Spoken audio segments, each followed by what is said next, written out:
여기 뒤에 나와 있는데 홍승표 목사님이시고요. 감리교 신학대학교 신학과를 졸업하셨고 연세대학교 연합신학대학원 한국기독교 역사회 연구 이사이시고 현재 또 한국기독교 역사문화 아카데미 연구원이십니다. 호남 기독교 신앙의 유산과 우리의 나아갈 길이라는 주제 아래 강사 목사님 오실 때 큰 박수로 환영하겠습니다.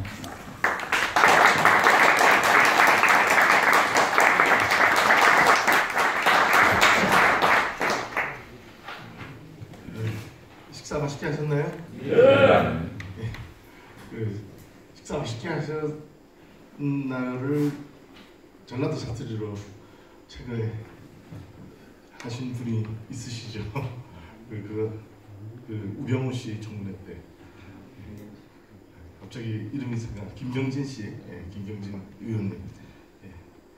재밌는 이야기였습니다. 갑자기 청문회 때, 갑자기 생각났습니다. 기도하시겠습니다. 참 좋으신 하나님 감사합니다. 이렇게 좋은 아침 허락하시고 좋은 만남 허락하시고 또한 이렇게 새로운 자리에서 새로운 만남 그리고 새로운 역사를 배울 수 있는 자리를 허락하신 감사합니다. 오늘 이 시간 호남의 기독교 역사 유적과 신앙의 유산들을 살펴보면서 오늘 우리의 삶이 우리의 믿음이 어느 방향으로 나아가야 할지를 새롭게 깨닫고 배워나가는 그 깊은 시간이 될 수 있도록 주님 성령으로서 주장하시고 능력과 지혜를 더하여 주옵소서. 오늘 이 시간 주님께 온전히 의탁하오니 주님께서 깨달음을 주실 줄 믿사오며 예수님의 이름으로 감사하며 기도드리옵나이다. 반갑습니다. 갑자기 서두에 제가 좀 흥분하는 소리가 있습니다. 아무튼 식사 맛있게 하셨죠? 남도 땅 하면은 그 음식이 정말 좋은데요. 저도 아주 이렇게 맛있게 잘 먹었습니다. 우리가 이렇게 보통 누구랑 얘기하다가 이렇게 말도 안 되는 소리를 할 때 이런 말을 합니다. 터무니없는 소리 하지 마라. 이런 얘기하죠. 터무니없다 할 때 터무니가 무슨 뜻인지 아시나요? 터 할 때 터자가 땅. 터전 할 때 터. 우리 무슨 우리말이죠. 무늬는 뭘까요? 무늬. 그 말 그대로 무늬입니다. 땅에 새겨진 무늬. 땅에 새겨진 무늬를 터무니라고 해요. 그러니까 터무니없는 소리 하지 마라. 이게 무슨 우리말로 한마디로 현장에 근거하지 않는, 기반하지 않는 말을 하지 말라는 거예요. 또 어떤 의미로 얘기하면 그 땅에 새겨진 역사를 무시하고 망각하고 무지한 상태에서 얘기하지 말라. 뭐 이런 얘기일 수 있어요. 또 요즘 시쳇말로 유체이탈화법으로 얘기하지 마라. 뭐 이런 얘기일 수 있습니다. 그러니까 지금 우리가 밟고 있는 땅의 무늬를 무시하는 말을 할 때 터무니없는 소리라고 해요. 우리가 기독교 신앙을 얘기할 때도 기독교 신앙은 저 천상의 어떤 하늘에서 뚝 떨어진 거나 우리가 지금 살고 있는 이 땅과 유리된 어떤 새로운 세계의 이야기가 아니거든요. 교회에서는요, 기독교 신앙의 역사는 우리가 밟고 있는 땅에 근거하고 있습니다. 그리고 우리 선조들의 삶이 녹아들어 있고 그 역사 속에 그 발자취들이 다 깃들어 있습니다. 그거를 무시하고 지금 내가 가지고 있는 신앙이 하늘에서 뚝 떨어진 거라고 생각하고 믿음 생활을 하는 순간 우리는 유체이탈적 신앙을 할 수도 있고 또 쉽게 말해서 터무니없는 신앙 생활을 할 수 있는 거죠. 터무니없다라는 말이 이제 이해가 되시죠? 그런 의미에서 오늘 우리가 불 꺼주셔도 될 것 같습니다. 터무니 있는 신앙으로 가기 위해서 지금 이 자리에 모인 것 같습니다. 특히 오늘 감리교 신앙 전통에서는 굉장히 낯선 지역입니다.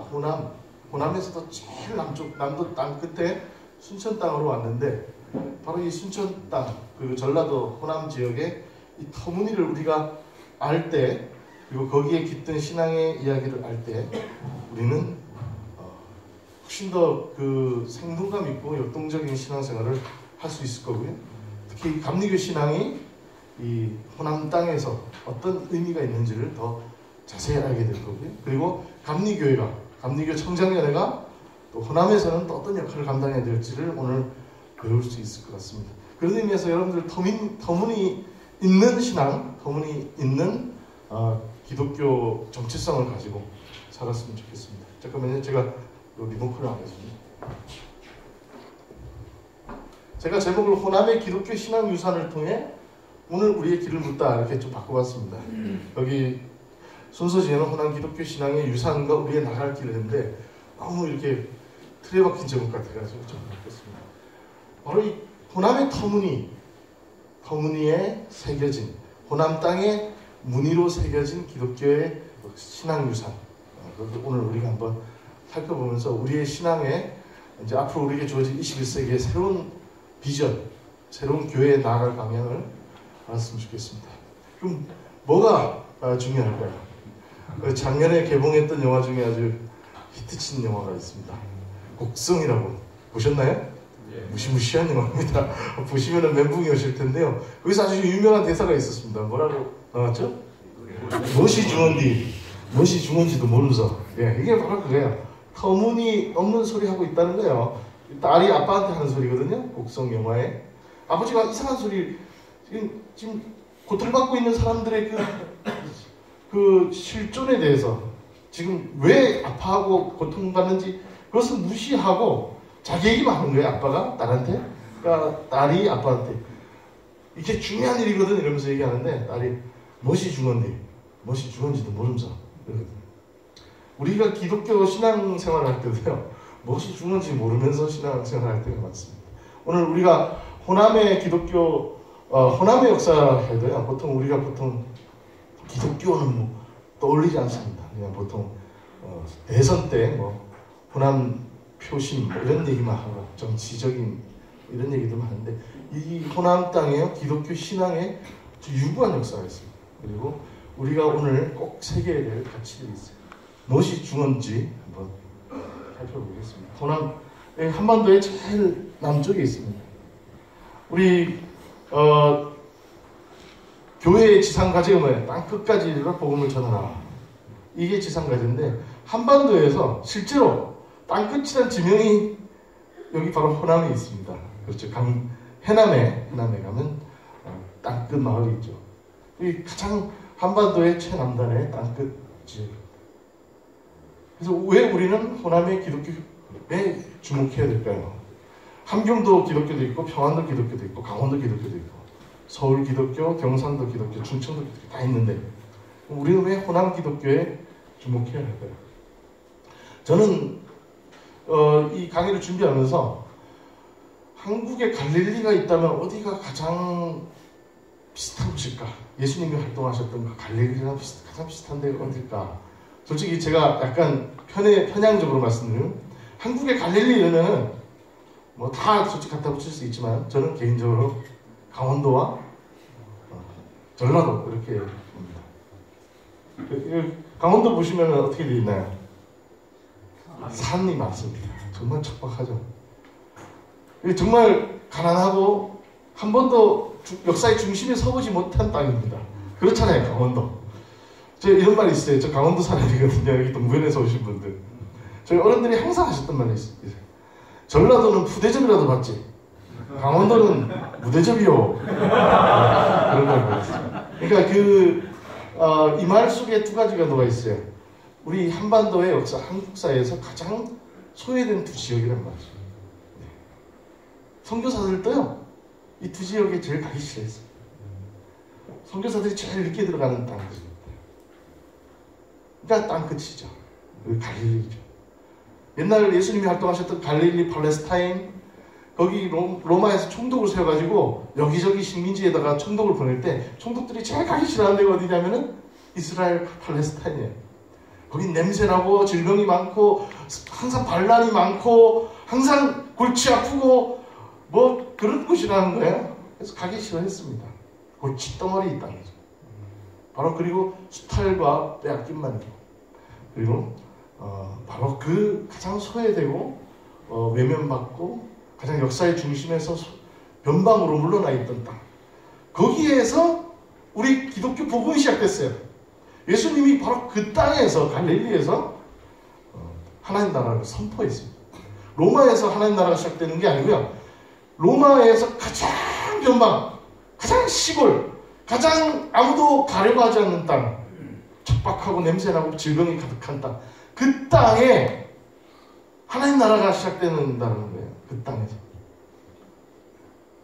최근에 예수님이 부활하신 부활절을 우리가 맞았습니다. 예수님 부활하시자마자 어디로 가셨어요? 갈릴리로 가셨습니다. 부활하신 예수님이 제일 먼저 가신 땅, 갈릴리. 왜 가셨을까요? 예수님이 자기가 하나님 나라를 선포하고 하나님 나라 운동을 펼쳤던 바로 그 땅으로 가신 거예요. 부활하시자마자. 그거는 우리에게 주는 메시지가 뭐예요? 너희들도 여기를 먼저 가라. 여기서 내가 하던 그 일을 행하라. 바로 그런 의미에서 저는 이 강원도와 전라도를 한반도의 갈릴리라고, 그러니까 주관적인 판단입니다. 충청도 분들 혹시 뭐 경상도에서 오신 분들 서운해하지 마십시오. 다 뭐 이렇게 그런 갈릴리의 역사적 의미가 다 있습니다만 개인적으로는 저는 이렇게 봐요. 근데 재밌는 게 강원도는 산이 많아요. 전라도는 어때요? 평야가 많습니다. 너무 다른 땅이에요. 근데요, 이 두 땅이 한반도의 역사에서 아주 중요한 역할을 합니다. 우리 보통 사람이 행복하기 위한 조건으로 뭐가 두 가지가 보통 얘기됩니다. 뭐라 그러죠? 배부르고, 배하고 등이 나옵니다. 배부르고 등 따시고. 예, 배부르고 등 따시면 예, 모든 게 만족스러운 어떤 행복감을 그걸로 우리 조상들은 얘기했습니다. 옛날 임진왜란 때 일본이 쳐들어왔을 때 이순신 장군이 울동목 틀어막고 왜군 못 쳐 올라오게 한 다음에 지킨 땅이 바로 호남이었어요. 이순신 장군이 그렇게 얘기했대요.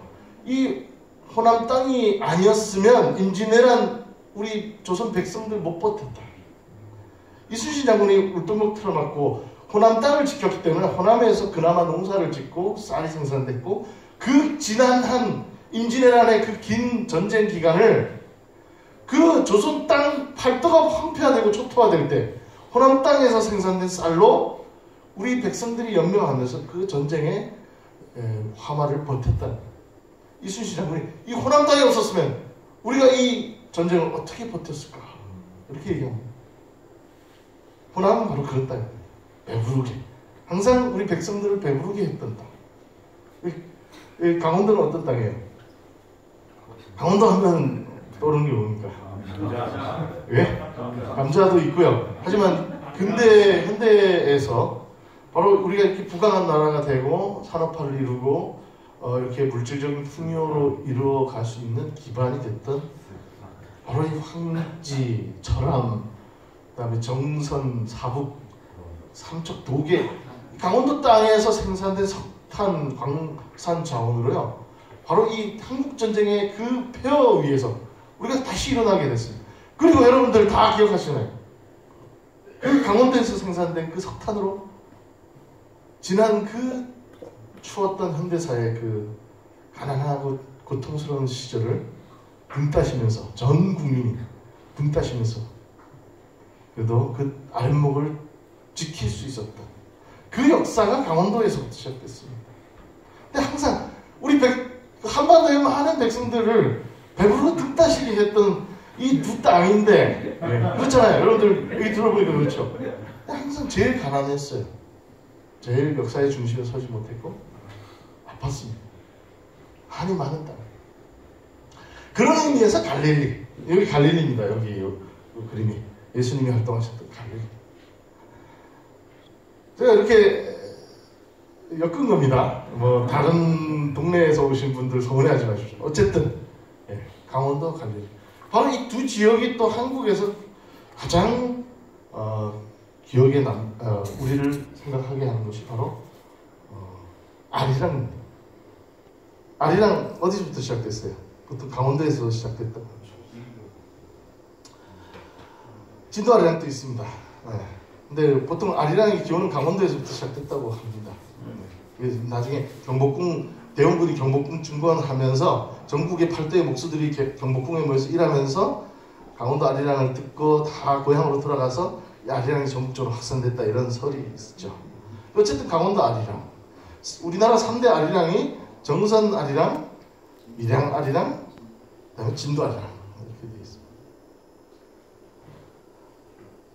강원도 아리랑, 정선 아리랑 어떻게 부르나요? 여기 강원도에서 오신 분들 혹시 부르실 수 있나요? 예, 비가 올라나. 예, 허리가 좀 아프신가 보네. 강원 정선 아리랑 한번 불러드릴게요. 아리랑, 아리랑, 아라리요.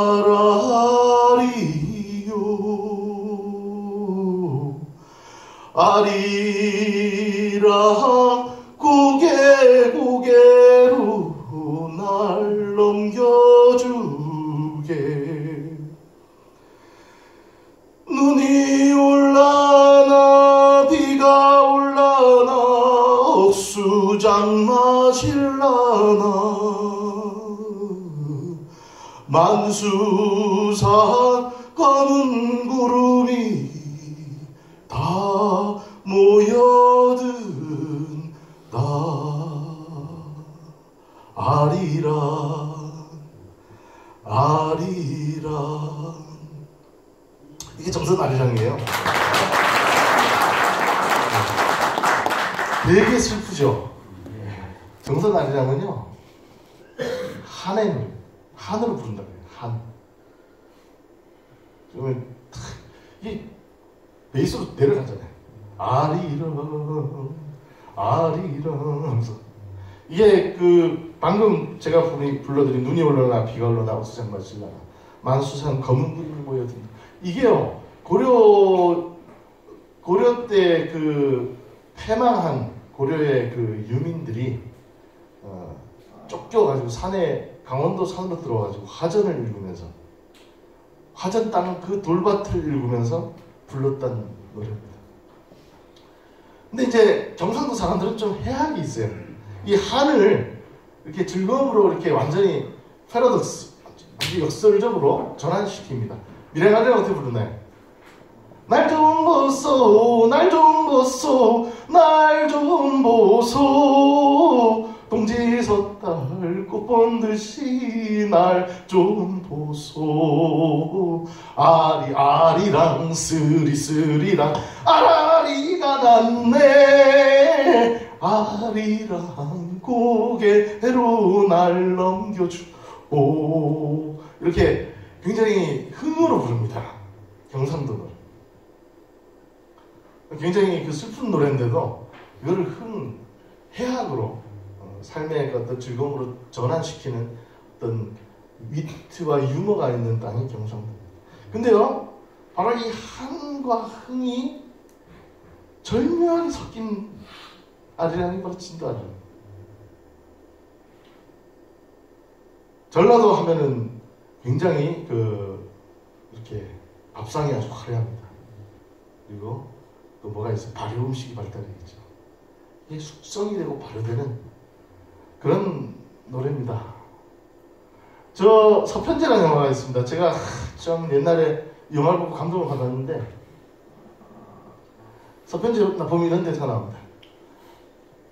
그 노래 부르기 싫어하는 아들놈한테 아버지가 이렇게 얘기합니다. 야 이놈아, 쌀이 나오고 밥이 나와야 소리를 하냐? 지 소리에 미쳐가지고 득음을 하면 북이 공명보다 좋고 황금보다 좋은 것이 소리 속판이야 이놈아! 이럽니다. 이 전라도 사람들은요,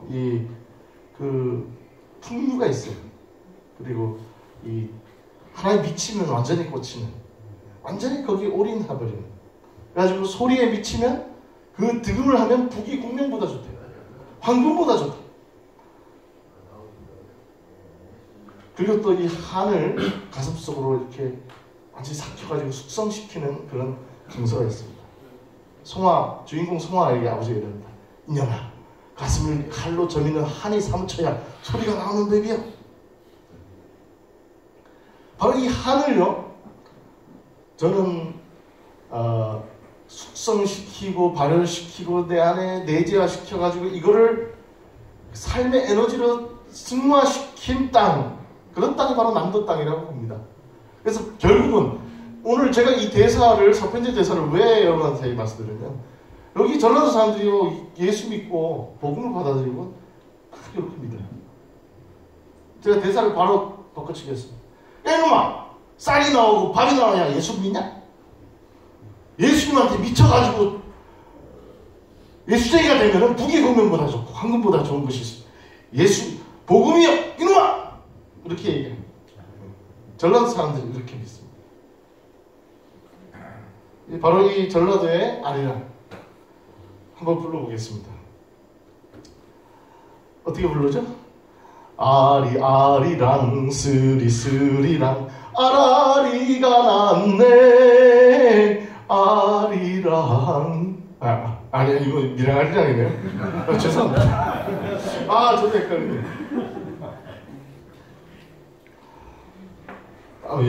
진도아리랑 아시는 분은 선창해 주시죠.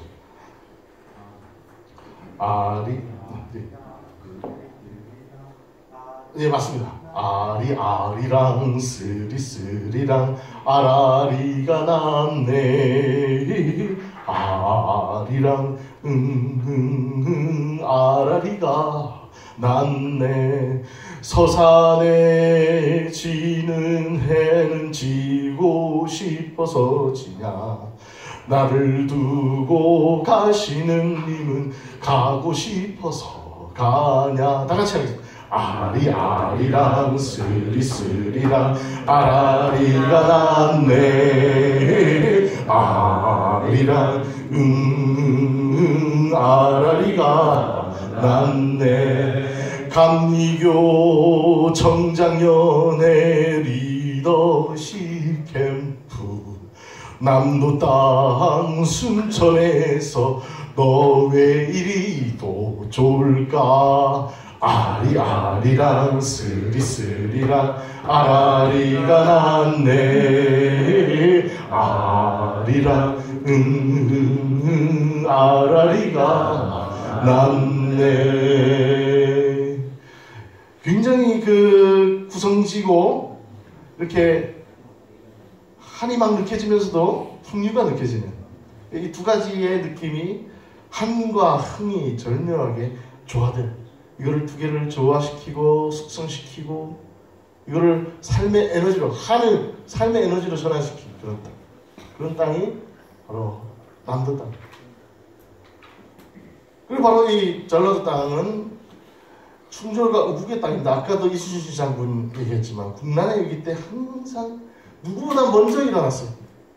그리고 결국은 열강의 침탈로 우리 국민들이 점점 수탈과 고통을 당하고 나라의 국운이 위태로울 때 가장 먼저 붕괴했던 땅도 바로 이 전라도 땅입니다. 우리 잘 알죠. 동학농민혁명. 이 전국의 다른 땅들이 다 침묵하고 있을 때 전라도 사람들이 제일 먼저 일어나서 그 민족의 그 십자가를 제일 먼저 졌던 그런 땅. 제가 그 역사 공부를 하면서 제가 의외였던 게 뭐냐면은 3.1운동 당시에 3.1운동이 끝나고 나서 임시정부가 수립이 됩니다. 임시정부의 주요 요직을 차지했던 멤버들 중에서 호남 사람들이 별로 없어요. 그래서 전 왜 호남 사람들이 별로 없지? 이상하게 여겼는데 임시정부를 수립하고 거기에서 뭔가 리더십을 발휘할 수, 오늘 리더십 캠프, 리더십을 발휘할 수 있을 만한 나이대에 그 청장년이 없어요. 3.1운동 때. 왜? 저때 다 죽어가지고. 일본군하고 조선 광군한테 싹 멸절을 당했어요. 멸절을. 고부에서, 전주에서. 멸절을 당했어요. 이 나라를 온전하게 세우자고 가장 먼저 일어났던 이 호남 사람들이, 남자들이 다 일어나서 다 갔을 거 아니에요. 낫들고 죽창 들고 외세 쫓아내고 나라를 다시 세우자. 근데 결국은 가장 먼저 고통당하면서 아파했다. 남자들이 다 죽어요. 심지어는 이번에 제가 기독교 대한감리회에서 문체부 수주로 3.1운동과 기독교라는 그 연구 프로젝트를 받았습니다. 다음 주에 서울의 프레스센터에서 조사 발표 보고회를 하는데 전국의 3.1운동과 관련된 기독교 역사 유적들하고 이런 역사 현장들을 조사하는 작업을 했어요. 근데 전라도에요, 당연히 3.1운동이 지역마다 다 일어났을 줄 알았는데 안 일어난 지역이 되게 많아요. 기독교와 관련된 3.1운동 시위가 없었던 데가 되게 많습니다. 왜냐? 왜 그랬을까? 아마 이 동학혁명 때 다 죽었어요. 청장년이 없어요. 여러분들 같은 나이대가 3.1운동 때 없어요. 그런 비참하고 비극적인 땅이 있습니다.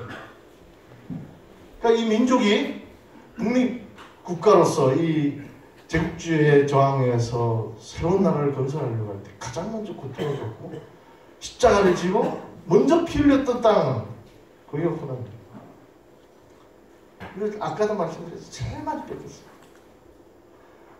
강원도에서는 이 쌀이 3가마니가 나와요. 쌀이 3가마니가 나오는데 2가마니를 뺏어가는 거예요. 화나죠. 한 가마니 가지고 살라는 겁니다. 근데 전라도에서는 쌀이 10가마니가 나와요. 근데 9가마니를 뺏어가는 거예요. 그럼 둘 중에 누가 더 화가 날까요? 어디가 더 화가 날까요? 전라도가 더 화가 나죠. 전라도에서 열심히 아까 그 넓은 김제평야, 호남평야에 그 땅을 다 붙여가지고 그거 고생을 해가지고 쌀을 생산을 해놨더니 다 뺏어가는 거야. 이렇게. 그러니까 이렇게 일어날 수밖에 없습니다. 그렇지 않아요?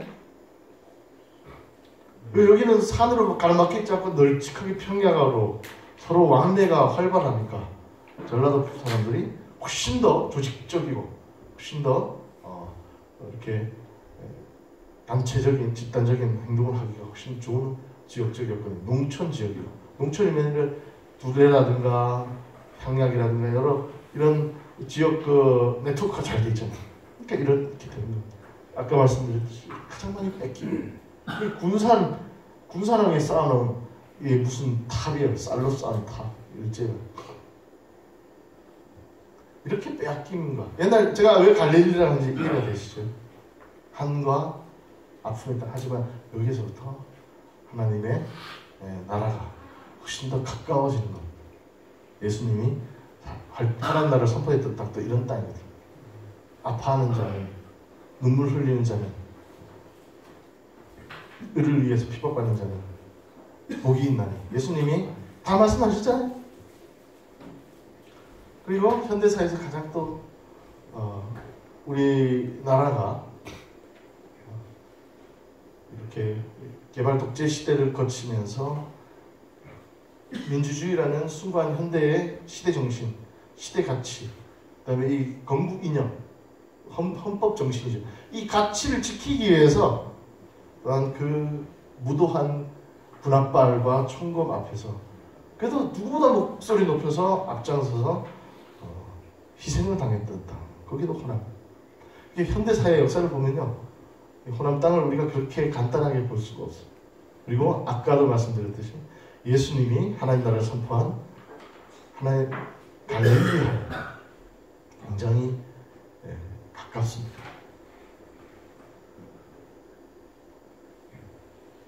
근데 바로 이런 역사적인 터무니를 가지고 있는 호남 땅입니다. 이 역사적인 이 터무니를 우리가 이해를 하고 이제 호남의 기독교를 봐야 되는 거예요. 그래서 제가 앞에서 이런 아리랑도 얘기하고 갈릴리 얘기도 한 겁니다. 그럼 호남에 들어온 기독교는 어떤 맥락을 가지고 있을까요? 희한하게요. 호남 하면요, 정치적으로는 굉장히 아까 동학정신, 동학역사, 민주화운동, 옛날 일제시대 때 광주학생운동 그래가지고 이 항상 역사의 변방에 있었지만 항상 결정적인 순간에 가장 목소리를 먼저 내면서 저항했던 그런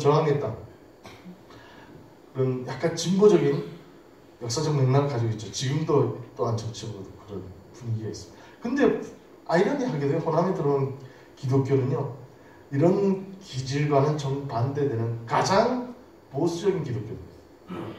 한국에 들어온 개신교 교파가요. 장로교, 감리교, 성공회, 성결교, 친내교, 나중에 이제 오순절, 순복음 등등의 개신교들이 들어오는데 초기에는 감리교, 장로교가 제일 먼저 들어옵니다. 근데 장로교는 4개 선교회가 들어와요. 그 중에 4개 선교회 중에서 가장 보수적인 교회가 미국의 남장로교입니다. 남장로교가 들어와요. 그래서 가장 보수적인 신앙의 전통의 선교회가 여기 호남 땅으로 들어옵니다. 왜 그랬을까요? 초기 내한 선교사들 보면 알렌 선교사 북장로교 선교사입니다. 언더우드 북장로교 선교사고 아펜젤러 우리 감리교의 북감리교 선교사예요. 다 북자 붙은 사람들입니다. 왜 그랬을까요? 남북전쟁이라는 걸 미국이 치렀잖아요. 왜 치렀습니까? 노예제 찬성과 반대 입장으로 미국 교회도 두 쪽이 납니다. 미국 사회도 남북으로 나눴을 뿐만 아니라 이 미국의 남부 교회들은 노예제를 찬성했어요. 신학적으로. 근데 북부 교회는 신학적으로 노예제를 반대했습니다. 북부 교회가 훨씬 더 조금 진보적인 거죠. 인권이라든가 인간의 평등 문제에 대해서 훨씬 더 전향적이고 진취적이었어요. 남부는 농업을 기반으로 한 지역이었고 노예들이 필요했습니다. 북부는 공업을 기반으로 했기 때문에 노동자들이 필요했고요. 그러니까 노예가 필요 없어요. 노동자 임금 주고 고용할 노동자들이 필요했지. 그러니까 농업에 기반한 남부 지역 사람들은 노예가 굉장히 절실한 필수 조건이에요. 그러니까 신학적으로도 노예제를 유지하고 존속시켜야 되는 입장에 섰습니다. 노예제를 계속 유지해야 된다는 신학적 입장이라는 게 얼마나 지금의 우리 관점에서 보면 꼴통 보수입니까? 그러니까 남부에 있는 장로교, 남부 감리교회 다 꼴통 보수였던 겁니다. 전쟁을 치렀어요. 누가 이겼습니까? 링컨파가 이겼어요. 안티 링컨파가 링컨파가 이겼죠.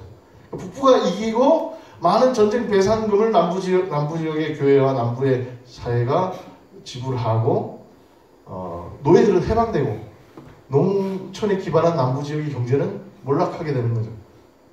그러니까 이 공장 잘 돌아가는 북부 지역 선교사들은 돈이 막 들어오니까 열심히 사람들이 교회에다 헌금하고 선교 기금이 많이 확보가 된 겁니다.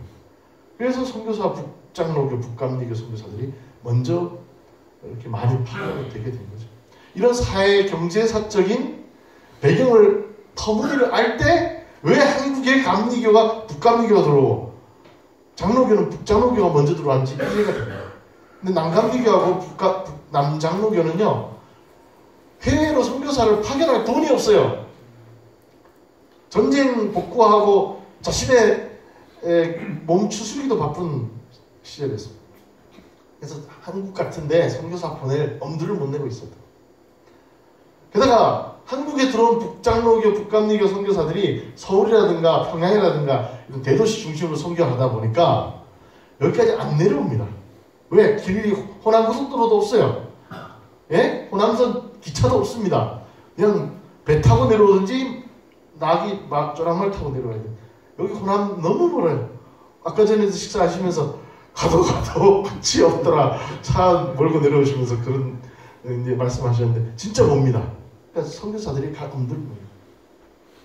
근데 바로 이 북장로교 선교사였던 언더우드 선교사가 굉장히 호남에 관심을 가져요. 저 땅에 빨리 선교사들이 들어가서 복음을 선포해야 되는데 사람이 없네. 어떡하지? 언더우드 입장에서는 예수님이 곧 오실 것 같은데 이 당시 19세기 선교사들은요 예수님이 금방 오신 거라고 믿었어요. 그래서 정말 헌신적으로 선교합니다. 열정적으로 살아요. 하루 한 시간 하루를 정말 촘촘하게 삽니다. 왜냐하면 내일 예수님 오시면은 부끄러우면 안 되잖아요. 쪽팔리면 안 되잖아요. 오늘 하루를 정말 선교의 사명을 충실히 감당하고 예수님 내일 오시면 예수님 나 잘했죠? 이렇게 얘기할 수 있을 만큼 살려고 너무나도 애를 쓰면서 이렇게 발에 땀이 나도록 돌아다니면서 평안도 황해도 돌아다니면서 전도하는 모습입니다. 근데 평안도 황해도 지역으로 언더우드는 선교를 했어요. 북장로교 선교사. 언더우드 저 남쪽이 계속 눈에 밟히는 거예요. 저 호남에도 누가 빨리 가서 해야 되는데 사람이 없네. 언더우드는 그런 의미에서 미국의 남장로교 지역을 보게 됩니다. 언더우드 선교사 출신이 유년 시절을 영국에서 보내고 아버지가 사업이 망해가지고 미국으로 이민하는 세대입니다. 그래서 언더우드는요 영국 출신이에요. 그리고 남북전쟁을 경험 안 했습니다. 그러니까 언더우드 이후에 한국에 들어오는 마페시라든가 베어드라든가 이런 사람들은 같은 북장로교 선교사들인데 시카고 출신의 남북전쟁을 경험한 조상들의 후예들이에요. 그러니까 조상들이 남북전쟁 경험하고 영국 사람들 독립전쟁하고 또 남북전쟁 경험하고 이런 전쟁의 역사를 다 조상들부터 들어가지고 영국에 대한 어떤 반발심, 그다음에 남부 지역에 대한 요즘 우리 레드 컴플렉스랑 비슷합니다. 그 최근에 대통령 토론회 때 뭐 주적 얘기 나왔잖아요. 적 개념이 굉장히 강해요. 미국 토백이들. 그래서 북장로교 한국에 들어온 북장로교 선교사들이 남부 지역 사람들을 아주 멸시합니다. 남부 사람들도 북쪽 사람들 양키라 그러면서 멸시하고. 우리나라 지금이랑 되게 비슷합니다. 언더 선교사는요 남북전쟁 경험을 안 했어요. 영국 출신입니다. 그러니까 이 남부 지역 사람들에 대한 감정이 없어요. 그래서 한국에 들어와 선교를 하면서 선교사들끼리 서로 선교지에서 교파 간에 싸우고 이런 거를 너무나도 안타까워해요. 언더드 선교사가 쓴 편지인데요. 선교지에서만큼은 교파 간의 차이를 내세우지 않는다고 얼마나 좋겠습니까? 우리가 서로 다름을 보면서 쟤는 나랑 다른 파니까 싫어 이러면서 배척하고 이런 게 아니고 진짜 예수의 복음으로 뜻을 모으고 연합하고 일치하고 화해하고 같이 합력해서 선을 이루는 그런 일을 해도 지금 모자랄 시간에 서로 교파 간 차이를 내세우면서 싸우는 선교사들을 보면서 언더우드가 너무나도 안타까워합니다. 이게 언더우드의 기록이 나와요. 그러면서 언더우드가 북장로교 선교사인데 안식년을 맞아서 미국으로 가가지고 미국 남부 지역을 순회해요.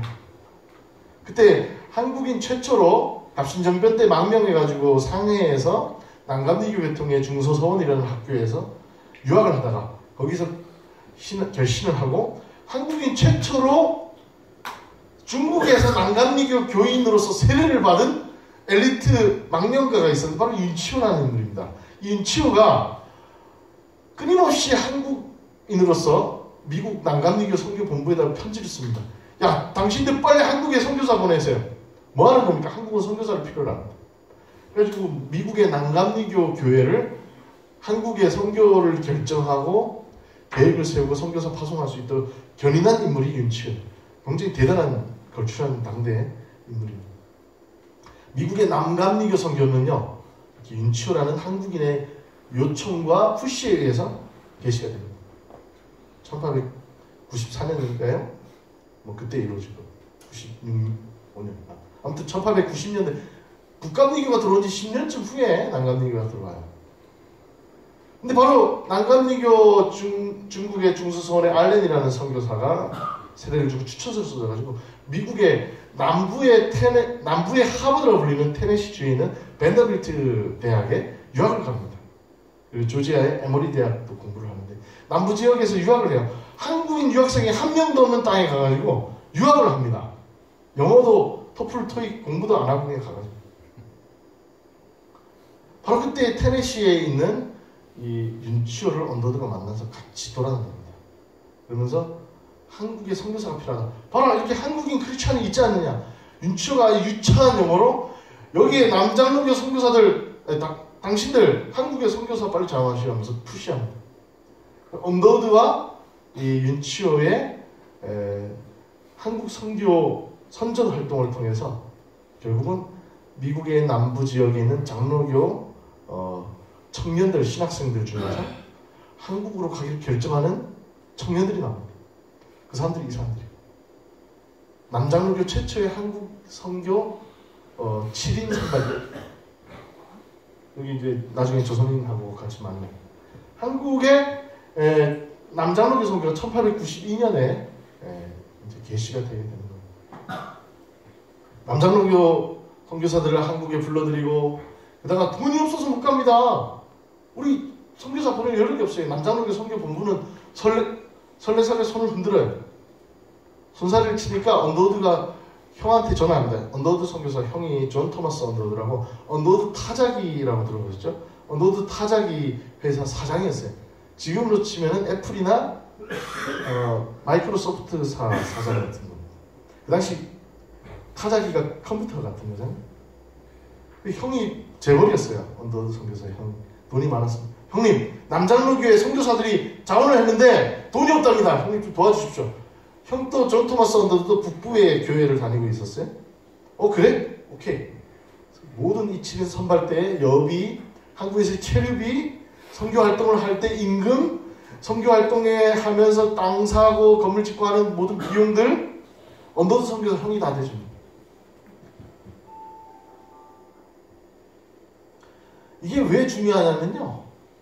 언더우드 선교사가 이렇게 남장로교 선교사들 데리고 와가지고 선교 활동비 주고 체류비 주고 이런 거 보면서 동료 북장로교 선교사들이 배가 아파가지고 언더우드를 막 욕을 합니다. 지금 우리 북장로교 선교사들을 지원해도 모자랄 판에 지금 어디 남장로교 선교사들 때문에 지금 우리나라 남북 관계랑 비슷한 관계라고 보시면 돼요. 언더우드는 바로 그런 모든 갈등과 다름과 차별에 선교사들 사이에도 복음으로 하나 되지 못할 망정 서로 나눠져가지고 싸우고 있을 때 언더우드 선교사가 이것을 화해시키고 일치시키고 연합하는 그런 연합의 일치의 결실로서 호남 선교를 개시했다. 호남의 기독교 역사는 바로 이렇게 분열과 차별과 다름으로 나눠진 역사로 시작된 것이 아니라 바로 이 나누어져 있는 교회를 일치시키고 합력하여 선을 이루는 결실로 그 열매로서 호남교회가 시작된 겁니다. 그러니까 호남교회가 얼마나 소중해요. 남장로교사. 그리고 바로 이렇게 남장로교 선교사들이 들어오고 해서 이렇게 캐나다 장로교, 오스트레일리아 장로교, 미국의 남장로교, 북장로교가 다 모여서 하나의 한국 조선 장로교회를 만들자라는 그 정신으로 나아가게 됩니다. 이게 바로 그 한국의 당시에 1900년대 초반에 있었던 이 4개 선교부, 장로교 4개 선교부의 연합 공의회의 모습입니다. 이렇게 본국에서는 서로 나눠져 있지만 한국 선교 현장에서 우리가 하나 되자. 그런 마음으로 그렇게 일치의 모습을 보여줬던 역사. 그 열매가 바로 호남교회입니다. 이렇게 해서 선교사들이 들어와서 활동을 하는데요. 이 당시 너무나도 아까도 말씀드렸듯이 예수님이 곧 오실지 모른다라는 그 긴박감을 가지고 선교를 했습니다. 그러니까 서울이라든가 평양이라든가 이런 도시 중심으로 모여가지고 목 좋은 데서 선교를 하면 서로 경쟁을 합니다. 그리고 저 시골 같은 데 안 가려고 해요. 그래서 결국은 아까 보여드린 그 연합공회에서 선교사들이 빨리 우리 서로 합의를 해서 한반도 곳곳으로 우리 빨리 흩어져서 선교하자. 그래서 모여서 제한복음주의 선교사 연합공의회라는 단체를 만들어가지고 모든 교파들이 모여서 서로 각 지역을 분할해서 선교하기로 결정을 하게 됩니다. 그러면서 바로 아까 말씀드린 그 남장로교 선교사 1892년에 들어온 남장로교 선교사들을 호남을 봅니다. 근데 정말 재밌게도 미국의 남부 지역은 농촌 지역이에요. 농촌에 기반한 농업적인 어떤 목가적인 어떤 정서를 가지고 있는 사람들입니다. 바로 한국의 전형적 농촌 지역인 이 남부로 가게 되는 겁니다. 이게 아주 재밌는 우연의 일치입니다. 하지만 본인들한테도 적성에 맞았던 것 같아요.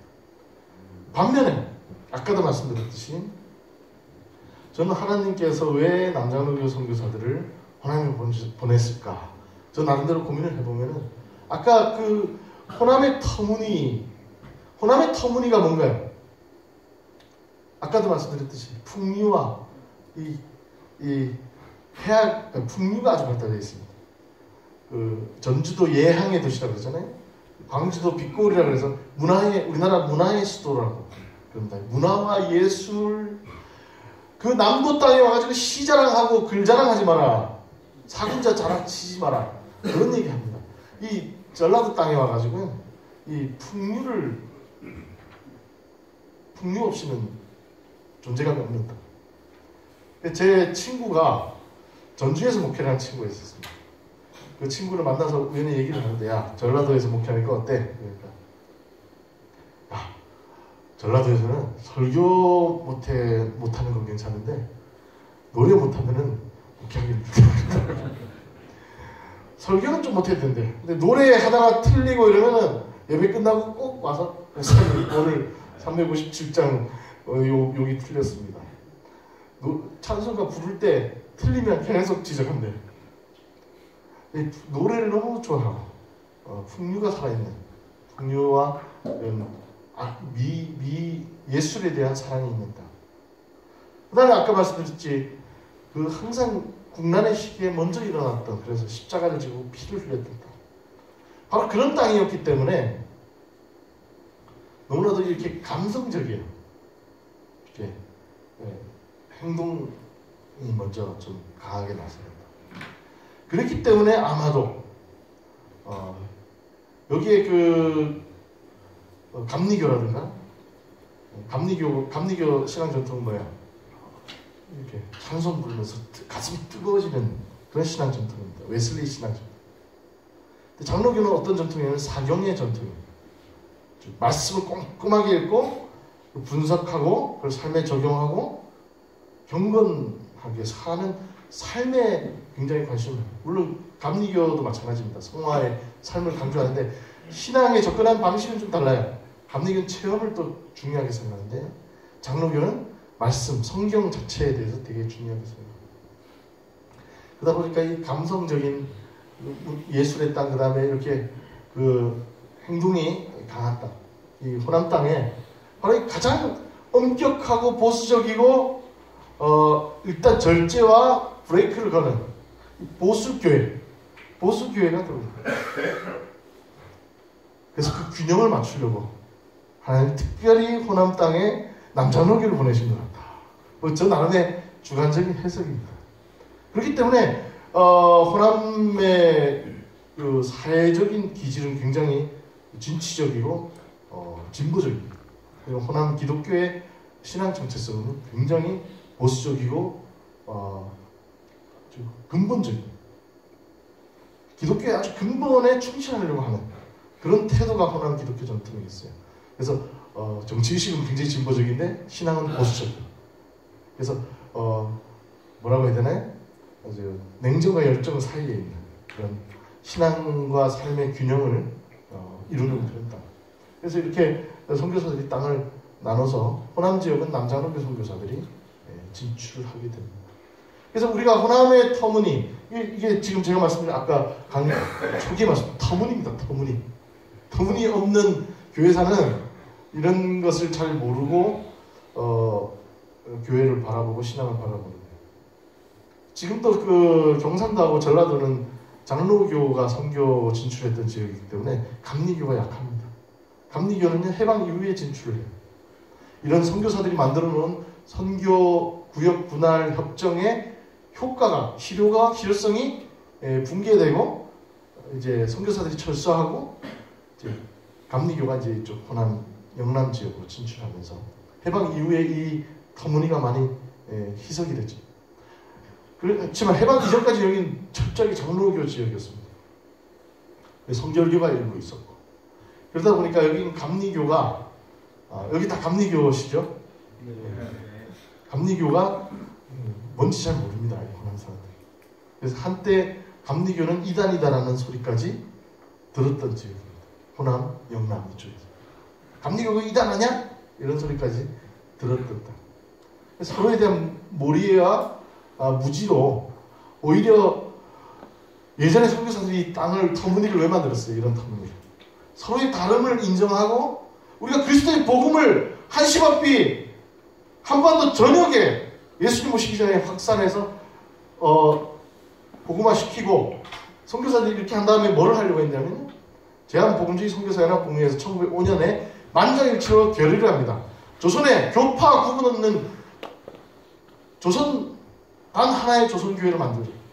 만장일치로 결의를 해요. 그게 이 정신입니다. 서로 차별을 시키고 서로 다름으로 서로 나눠지고 감리교적 이단 아니야 이러면서 서로 손가락질하고 그러려고 이렇게 지도를 만든 게 아니에요. 선교사들. 만장일치로 결의를 합니다. 우리 빨리 함경도 저기 두만강부터 전라도 땅끝까지 빨리 복음화해서 하나의 단일 조선교회를 만들자. 일치와 연합의 정신으로 이 일을 했던 거예요. 근데 그 후예들인 우리는 무지로, 전라도 사람들은 감리교가 무슨 이단 아니야 이런 소리까지 하는 그런 무지, 터무니없는 소리를 합니다. 이게 터무니없는 소리입니다. 감리교 이단 아니야? 무지하니까 터무니를 모릅니다. 터무니 있는 신앙이 되려면 우리 감리교 정체성을 가지고 있는 우리들도 이 호남인들의 이 남장로교 신앙 전통을 알아야 되고, 이 호남에 있는 장로교 신앙인들도 감리교가 얼마나 소중하고 멋지고 아름다운 신앙 한국 교회야 세계 교회 아주 유구한 전통을 가진 교회인지를 깨닫고 그걸 인정하고 서로가 서로 협력하여 선을 이루는 그런 단계까지 가야지 이 터무니 있는 신앙이 되는 거예요. 저는 그렇게 봅니다. 그래서 1905년부터 10년까지 이렇게 지금의 이 터무니가 만들어지게 됩니다. 이렇게 해서 이 전라도 지역은 남장로교 선교사들 이 집에 진출하게 되고 여기서 이제 선교가 시작이 됩니다. 제일 처음 선교가 시작된 땅은 전주. 전주가 호남 선교에 있어서 이 모판입니다. 모판. 여기에서부터 처음 땅을 사고 교회를 세우고, 여기에서부터 전주에 선교 스테이션이라고 합니다. 스테이션이 뭐냐면 여기 아니고요. 선교 지부 뭐 이렇게 이해하시면 되겠습니다. 네. 전주 선교 스테이션을 구축하고, 그 다음에 광주, 그 다음에 순천, 목포, 군산 뭐 이렇게 선교사들이 거점들을 단계적으로 확보를 해 나가게 됩니다. 첫 예배 처소입니다. 전라도. 그리고 나중에 아까 그 초가집 사는 것부터 시작해서 이제 교회를 짓고 병원을 짓고 학교를 짓고, 그래서 한국 기독교 선교의 아주 전국적인 개신교 선교의 이 전형적 메커니즘 뭐냐면 삼각형 트라이앵글 구조입니다. 교회가 가는 곳에 그 옆에 병원이 있고 학교가 있습니다. 그래서 개신교 선교는요, 교회만 짓고 교회만 크게 짓는 그런 선교가 아닙니다. 그 지역을 살리고 지역의 실제적인 영육 간의 영만 구원하는 것이 육신의 질병까지 치유하는 그런 선교자들. 또한 그 지역에 배움의 기회를 얻지 못하고 일제 제국주의 침략으로부터 지배당하는 이 모든 문제가 배우지 못했기 때문에, 실력을 양성하지 못했기 때문에 이런 일이다. 그래서 이들 가르쳐야 됩니다. 학교를 짓습니다. 그래서 이 개신교의 초기 신앙 전통은요, 철저하게 이 민족을 질병으로부터 해방시키고, 그 다음에 제국주의의 이런 부당한 지배로부터 해방해서 우리 스스로 일어날 수 있게 삶을 스스로 세울 수 있는 그런 선교. 그래서 교회, 병원, 학교 이 구조로 어디 가나, 전주를 가나, 광주를 가나, 목포를 가나, 순천을 가나, 군산을 가나, 어딜 가나 교회가 가는 것은 학교와 병원이 같이 들어갑니다. 그 전형적 개신교 초기 신앙 전통의 구조를 호남 선교도 그대로 가지고 있습니다. 여러분들이 다음에 군산을 가든 목포를 가든 전주를 가든 이 구조를 확인하시면 좋습니다. 이런 신앙 전통을 가지고 있구나. 그럼 오늘날 우리 한국 교회는 이런 초기의 선교사들의 이런 신앙 전통, 선교의 그 터무니를 계승하고 있는가?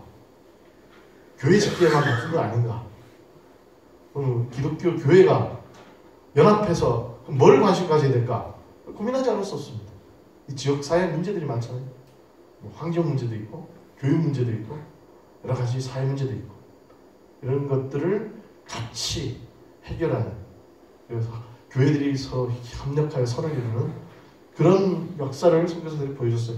우리 감리교 총장년에 연합회도 지금 이렇게 모이는 것 자체가 정말 놀라운 일이고 기적이고, 바로 이 자리에서부터 바로 이런 선교의 터무니가 회복되고 되찾아지는 그런 생각이 듭니다. 전주에서 처음 지어진 서문교회 기역자 예배당입니다. 이쪽으로는 남자들이 들어가고 이쪽으로는 여자들이 들어가고, 목사님은 저쪽 코너에서 설교하고, 그러니까 이쪽 제가 여기서 설교를 하면 여성분들은 이쪽에 있는 겁니다. 이쪽으로 똑같은 강당이 이쪽으로 또 있는 겁니다. 중간에 커튼이 쳐져 있어요. 그래서 목사님은 남자 봤다가 여자 봤다가 이렇게 설교를 하는 그런 구조입니다. 근데 이게 전국적으로 다 있었어요. 북한에, 평양에도 있었고 다 기억자 예배당입니다. 한국적인 예배당인데 지금 이 기억자 예배당이 한국 가장 이 터무니 있는 예배당이거든요. 한국에만 있는 예배당이에요. 일본에도 없고 저기 중국에도 없고 당연히 미국이나 구라파에는 없습니다. 한국에만 있는 터무니 있는 예배당인데 이 예배당이 다 없어졌어요. 근데 유일하게 기억자 예배당이 남아있는 땅이 바로 호남 땅입니다. 전북 김제에 가면은 금산교회가 있고요. 익산의 두동교회, 이 두 교회는 아직까지 기억자 예배당을 가지고 있어요. 다음에 여러분들이 기회가 되면 우리 선조들은 예배 행위를, 신앙의 어떤 표현을 어떤 식으로 했을까? 그 터무니가 다 망실되고 개발 논리로 다 무너뜨리고 새 현대식 건물 짓느라고 이 옛날에 신앙의 어떤 터무니를 우리가 다 없애버렸는데 호남은 다행히 남아 있습니다. 그러니까 여러분들이 호남 지역의 기독교 역사 유적이 뭐가 있는지 관심 갖고 다음에 기회가 되면 금산교회하고 두동교회 이것들을 방문해 주셨으면 좋겠습니다. 이렇게 해서 초기 선교사들의 호남 선교의 가치는 바로 이 일치와 화해, 연합의 정신입니다. 그럼 반면에 이제 그 기독교 신앙을 받아들인 이들이 있잖아요. 기독교 복음을 전하는 사람들이 있고 받아들인 사람이 있어요. 우리는 보통 역사를 이해할 때요, 기독교 선교를 수행하고 복음을 전하는 사람들에만 주로 초점을 맞추면서 역사를 봐왔습니다. 역사의 주인공이 주로 선교사들이에요. 목사님들이고. 근데요, 요즘 현대 역사학이나 교회사의 관심은요, 선교를 수행했던 사람들보다는 복음 받아들인 사람들의 관심이 많습니다. 어떤 사람들이 받아들였고 그 사람들이 어떻게 고백했고 어떻게 살았냐. 그래서 전달자뿐만 아니라 수용자들에게 우리가 관심을 요즘 현대 역사과 교회사에서는 더 많이 관심을 갖고 있습니다. 그런 의미에서 이 남도 땅에 호남의 그리스도인들은 어떻게 살았을까? 저는 남도의 여유와 멋이 있던 호남 기독교 영성의 맥, 이렇게 그럴듯하게 제목을 적었습니다. 겸양과 실천의 영성. 자기를 드러내고 막 폼잡고 허세 부리는 영성이 아니고 자기를 감추고 낮추고, 하지만 내 안에 내재된 하나님의 말씀을 그냥 입으로만 고백하는 것이 아니라 몸으로 고백하는 그런 영성이 굉장히 도드라지게 강하게 나타난 전통이 호남의 기독교 전통입니다. 그리고 이제 순교와 화해의 영성. 저는 이렇게 두 가지로 말씀을 드리고 싶습니다. 먼저 겸양과 실천의 영성. 아까 말씀드렸죠. 이놈아! 북이 공명보다 좋고 황금보다 좋은 것이 바로 복음이요! 이 호남 사람들은요, 아까도 서편지에도 얘기했죠. 이 한을, 내 안에 있는 한을 막 토해내거나 외면하는 게 아니라 내 안에 더 깊이 틀어박아가지고 이걸 숙성시키고 발효시켜가지고 에너지를 만드는 거예요. 마치 어떤 걸 볼 수 있나요? 핵발전소 보면 핵융합 에너지를, 이게 굉장히 위험하잖아요. 이거를 잘 관리를 하면 거기서 뭐가 나와요? 에너지가 나오죠. 한이라는 거, 이 한국인의 정서 중에 한이라는 게 굉장히 안 좋은 겁니다. 한이 뭐예요? 이게 그 서양이나 외국 사람들한테 없는 거래요. 우리한테만 있대요. 이 한이라는 말을 번역을 못해가지고 외국에서도 한이라고 그냥 씁니다. 한이 뭐예요? 우리나라 사람들만이 아는 거예요. 여기 다 알아들으시죠? 한이 뭔지. 이게 외국 사람들이 이해를 못합니다. 외국어로 또 번역이 안 되는 게 뭐냐면 보람이란 말이 번역이 안 된대요. 보람. 여러분들 다 아시죠? 보람 뭔지. 보람 있는 삶을 사십시오. 오늘 하루 보람되게 보내십시오. 보람 뭔 말인지 아는데 외국 사람들은 뭔 말인지 몰라요. 번역이 안 돼요. 그런 것처럼 우리만이 아는 그 정서가 있어요. 이 결이 있습니다. 이 한이라는 거는요, 굉장히 부정적인 거예요. 인생의 고통과 그 아픔과 시련이 다 응집돼가지고 내 안에 콱 들어박혀 있는 그건 무엇이잖아요. 근데 이게 그 진주처럼 박혀 있는데 나중에 이거를 잘 관리를 하면 어떻게 돼요? 조개 안에 진주가 잉태되듯이 이 한이라는 것도 결국은 호남의 영성은요, 이 한을 확 틀어쥐고 내 안에서 그걸 발효시키고 숙성시켜서 삶의 에너지로 전환하는 그런 지혜가 있는 땅입니다. 그런 의미에서 바로 이 한을 복음으로 뭐라고 해야 되나, 복음이라는 효모로 진짜 제대로 발효시킨 그런 인생이 바로 이 호남의 영성입니다. 여기 얘기하고 계신 분은 서서평 쉐핑 선교사인데요. 이분이 평생을 정말 한국인의 그 질병에 고통받는 아이들을 돌보고 가난한 이들 곁에서 그들을 지키면서 평생을 사셨어요. 이분이 집안이 가톨릭 집안입니다. 부모님이 가톨릭 신자예요. 근데 나중에 이분은 개신교 신앙을 믿고 한국에 선교사로 왔는데, 개신교 선교사로 나간 딸에 대해서 이 가톨릭 집안에서는 인정을 안 해요. 나중에 귀국해가지고 어머니 찾아갔을 때 문전박대 당했대. 저 열교 프로테스탄트 저 열교로 간 이내는 내 딸이 아니여 이러면서 문전박대 당해. 그러니까 굉장히 가족 간의 관계까지 절연당하면서 교파의 차이, 알량한 교파의 차이로 가족 관계를 단절당하는 그런 아픔을 겪으면서도 평생을 이 땅을 돌아서지 않고 이 땅에 자신의 삶을 헌신했던 셰핑 선교사. 이분은 절대로 권력이라든가 어떤 사회적 부귀 영광을 탐하지 않았어요. 잘 아시잖아요. 가난한 자의 자리에서 그들과 함께 버타며 그들의 아픔을 위로하고 그들의 진짜 그 아픔을 치유해줬던 그런 삶을 살았던. 얼마나 겸손합니까? 선교사가 딱 양장 입고 애 있으면 한국인 조사들 시켜가지고 애들 돌보세요, 젖 먹이세요. 자기는 사무실 들어가서 폼 잡고 이럴 수 있잖아요. 실제로 그런 선교사들이 많았습니다. 양대인이라 그러면서. 근데 그런 오만한 태도가 아니라 이렇게 가장 한국인과 똑같이 한복을 입고 아이들을 업어 키우는 이런 모습이 바로 호남의 영성에 제가 아주 상징적인 사진이라서 소개를 합니다. 전주 지역에서 활동하셨던 전주 지역의 포사이드 선교사라는 분이 있었어요.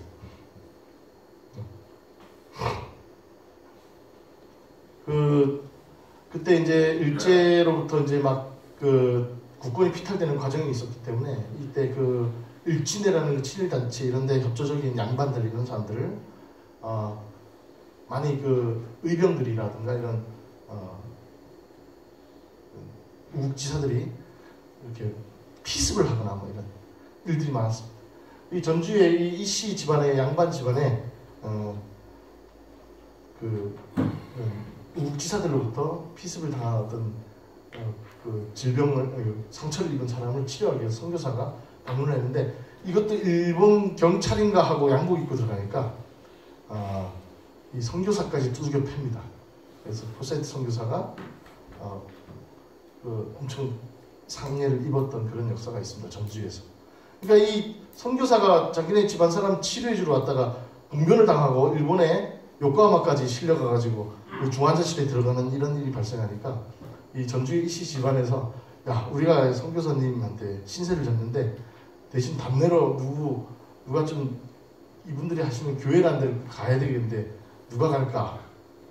총대 메고 누가 하면 가라 이렇게 하는 거예요. 그러니까 아무도 안 가려고 그래요. 양반들이니까. 전주 양반들도 콧대가 얼마 씁니까? 아유 내가 체신이 있지. 어디 우리 쌍놈들 우리 집안에 종들이 보는데 내가 예수당에 가가지고 예수 찬미가 이런 거 부르고 앉아있냐고. 다들 눈치 보고 있는데 이씨 집안의 서자 출신의 한쪽 눈은 또 실명한 소외받던 이 양반이 있었어요. 이 보한이라는. 이 보한이 내가 한번 가보겠어. 자청을 합니다. 그리고 가서 선교사들의 설교를 듣고 감화 감동 받고 예수 믿습니다. 전주에서의 첫 양반 개종자라고 볼 수 있습니다. 이 보한이 예수 믿고 돌아다니면서 전도를 합니다. 계속 노래를 불러요. 거두리로다 거두리로다. 아시죠 이 찬송가? 거두리로다 이러고 돌아다니니까 사람들이 좀 미쳤다 이러면서 별명 준대 거두리예요. 그래서 이름이 이거두리. 그래서 이 거두리라 그러면은 또 사람들이 알아먹을 정도로. 이 양반이요 허름한 행색으로 거두리로다 하면서 다니면서 거린들 데리고 다닙니다. 그래서 양반이니까 가면은 자기 아는 부잣집들 양반님네 데리고 거린들 데리고 가면은 얘네들 좀 먹을 거 좀 주시오 이러면은 밥이 나오는 거예요. 거린들이 동냥을 하면 안 줘. 이 사람이 거린들 데리고 돌아다니면서 동냥을 합니다. 그리고 나무꾼들이 나무찜을 해가지고 오면 집집 돌아다니면서 팔아주고. 그러니까 이 땅에 가장 가난한 자들 민초들을 돌보고 그들을 먹이고 그 다음에 그 장애인들하고 나한 자들을 돌보고 평소에 그렇게 삽니다. 완전히 그 집안에서는 미친놈이라고 축출당하고 그 어린들 데리고 다니면서 동양 밥 먹이고 이게 가만히 생각해보면 갈릴리에서 예수님이 하시던 일입니다. 이 사람들은요 말씀 듣고 그대로 합니다. 가장 가난한 자들을 먹이는 일. 방해인이라는 그 황주 출신의 황해도 황주 출신의 여성입니다. 아주 똑똑한 이쁘고 똑똑한 여성인데 평양에서 공부하고 바로 전주의 기전여학교 교사로 옵니다. 교사로 와서 이분이요 전주에 버려진 아이들을 다니다가 보이면 다 얻고 오는 거예요. 그래서 전주 서문교회 그 옆에 방을 얻어가지고 거기다가 애들을 하나 둘 데려놓고 돌보기 시작합니다. 그리고 그것이 10명이 되고 20명이 되고 30명이 되고 얘네들을 돌볼 수가 없어요. 그래서 결국은 고아원을 지어야겠다. 그래서 전주 최초의 고아원을 짓게 됩니다. 바로 이게 그 전주 YWC에서 활동한 이 방해인 선생이 거리에 버려진 애들을 하나 둘 걷어가지고 처음으로 만든 고아원입니다. 이 고아원을 만들기 위해서 전주에 있는 거의 모든 집을 방문합니다. 3,000호나 되는 3,000호쯤 됐던 것 같아요. 집집마다 방문하면서 기금을 모금합니다. 그리고 고아원을 짓죠. 그리고 가난한 이들과 아이들을 돌보는 일에 평생을 헌신하다가 평생도 아니죠. 짧은 인생입니다. 1933년 9월 16일 결국은 순직하죠. 젊은 나이에 24살 나이로 죽습니다. 너무나도 아름다운 모습인데 너무나도 헌신적으로 살다가 그렇게 꽃다운 나이에 죽습니다. 이 방해인 선생의 죽음을 보면서 당시 서문교회 목사님이었던 배은희 목사는 방해인 소전이라는 책을 씁니다. 그러면서 조선의 성자라는 칭호를 붙입니다. 그러니까 전라도 땅에는 이렇게 완전히 뭐라고 해야 기행으로 완전히 극단적으로 예수의 삶으로 살아내는데 자기를 드러내진 않아. 오히려 완전히 자기의 그 체신과 권위와 어떤 뭐라고 해야 되나요? 사회적 지위 이런 것들을 전혀 알아가도 않고 낮은 자의 자리로 가는 그런 삶의 모습을 보여줬던 것이 바로 호남의 여정입니다. 우리가 많이 들어보셨을 겁니다. 최영종 목사님도 바로 그런 분입니다.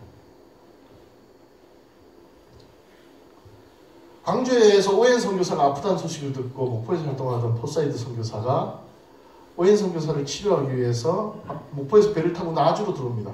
나주로 들어와서 저 포사이드 선교사를 모시고 광주까지 와라. 그래서 최영종을 보내요. 최영종이 포사이드를 모시러 나주까지 나왔는데 영포에서 맞아가지고 가는데 그 사이에 오웬 선교사는 결국은 포사이드 선교사가 도착하기 전에 죽습니다. 근데 어쨌든 오웬 선교사를 치료하기 위해서 가는 길에 영포에서 가는 길에 버려진 한 나환자 여성이 쓰러져 있는 거예요. 아마도 구걸을 하다가 먹지 못해서 쓰러져 죽어가고 있었던 것 같아요. 나환자니까 이 최영종은 어이쿠나 이러면서 한 발 물러서는 거죠.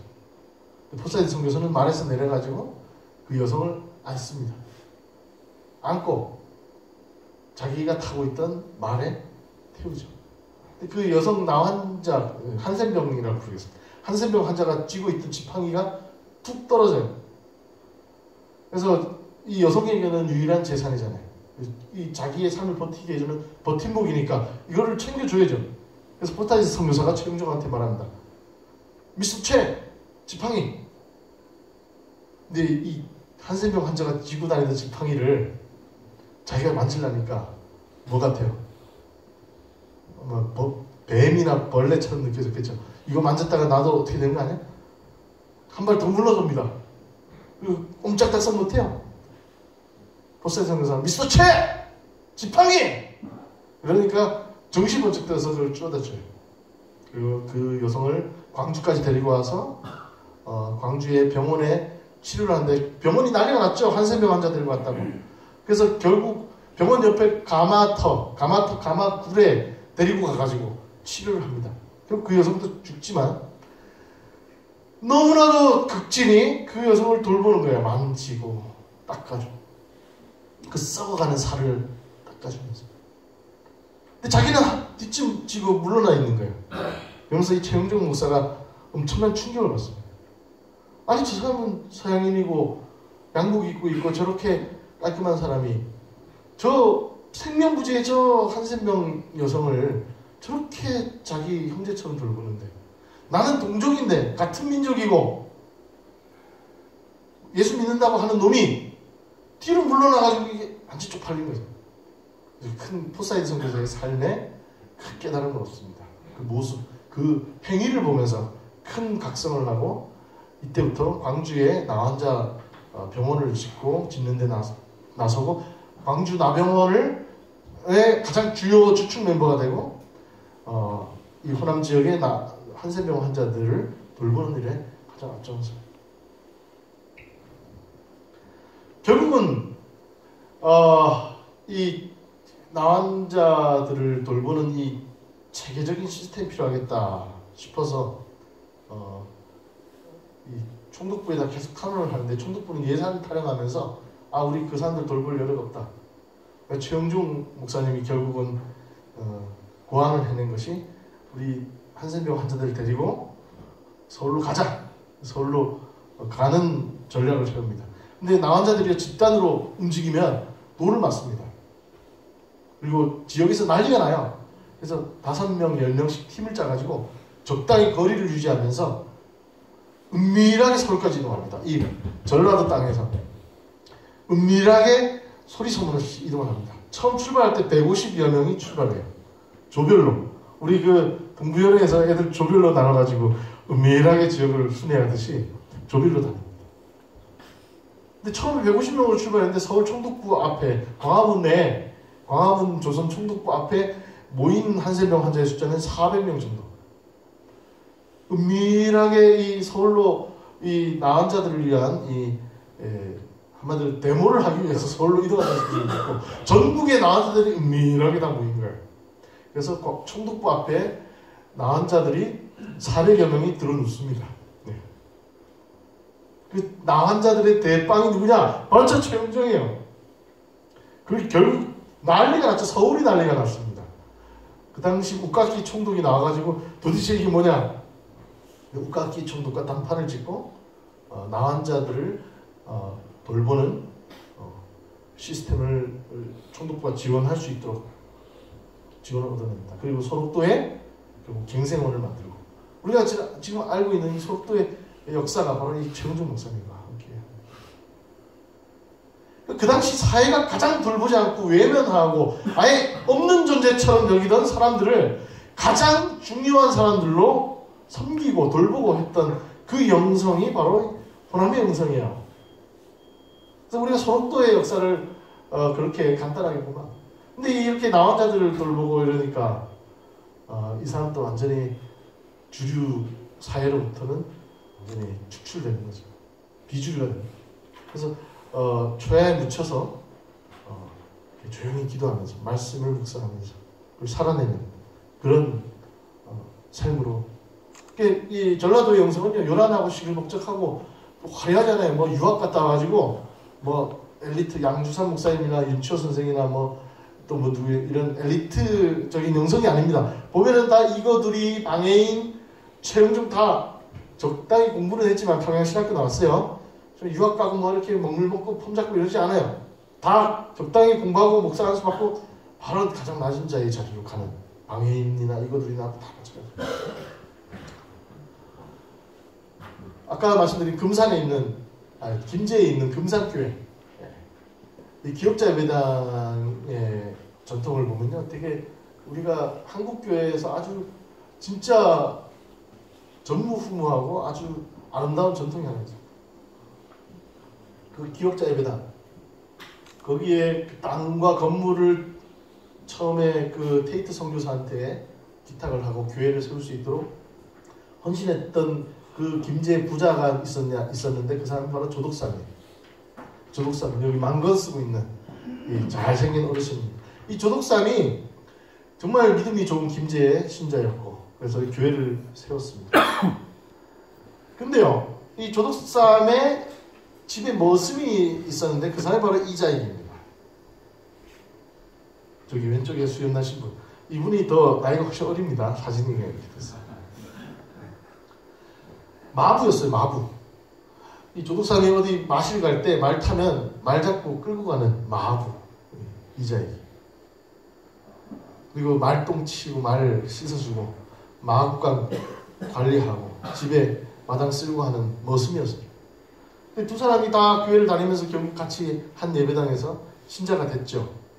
근데 나중에 이렇게 신앙생활하고 교회에 헌신하는 걸 보니까 테이트 선교사가 교회 장로를 세우려고 하는데 누구를 세웠을까요? 이자익을 세웁니다. 이 사람은 주인이고 이 사람은 종이에요. 근데 교회에서는 이 사람이 장로로 정립이 돼 있어요. 선교사가 보기엔 이자익이가 장로감이다. 조덕삼이 우리 보통 일반 교회에서 그렇게 되면 어떻게 될까요? 내가 헌금도 내가 제일 많이 냈고 교회 건축도 내가 제일 열심히 해서 했는데 내가 장로지 그러지 않나요? 교회에서 여기 장로님들 계시나요? 이 조덕삼은요, 선교사가 이자익 장로 세우는 것에 대해서 인정합니다. 그때부터 장로님을 모십니다. 그때 이자익이 뭐 저딴 놈이 장로야 이러면서 뛰쳐나갔거나 교회 다니면서 계속 이진해하면서 니깐 게 장로야 이러면서 짓밟고 그랬으면 어떻게 됐을까요? 저 이자익이 주눅이 들어가지고 완전히 리더십도 발휘 못하고 역할을 신앙생활도 제대로 못했겠죠. 교회도 풍비박산이 나고 그런 교회들이 지금 있잖아요. 이자익이 나중에요 신학 공부하고 목사 되고 나중에 조선 예수교 장로회 총회장까지 이 사람 머슴 출신의 마부 출신의 저 경상도 거제도 출신의 부모 잃고 먹고 살라고 전라도까지 와가지고 남의 집 거드는 일을 해주던 이 머슴이 나중에 조선 예수교 장로회 총회장까지 돼요. 그래서 교회를 일치시키고 화해시키고 가장 존경받는 지도자가 됩니다. 이장익 목사. 아주 훌륭한 인격과 그런 소양을 갖춘 지도자로 평가받는 분입니다. 근데 이런 이자익이 어떻게 만들어졌을까요? 바로 조덕삼이 있었기 때문이죠. 조덕삼이 없었으면 이자익이 나올 수가 없어요. 바로 호남의 영성은 바로 이런 영성입니다. 사람을 길러내고 그 사람의 가능성을 보고 자신을 낮추고 사람을 더 큰 사람으로 만들어내는 그런 전라도 김제 땅에 금산교회 가면 완전 시골이에요. 근데 그런 시골 땅에서 이렇게 하찮고 보잘것없는 자를 이 조선 교회를 이끄는 리더십으로 길러내는 그런 전통이 전라도 땅에 있는 거예요.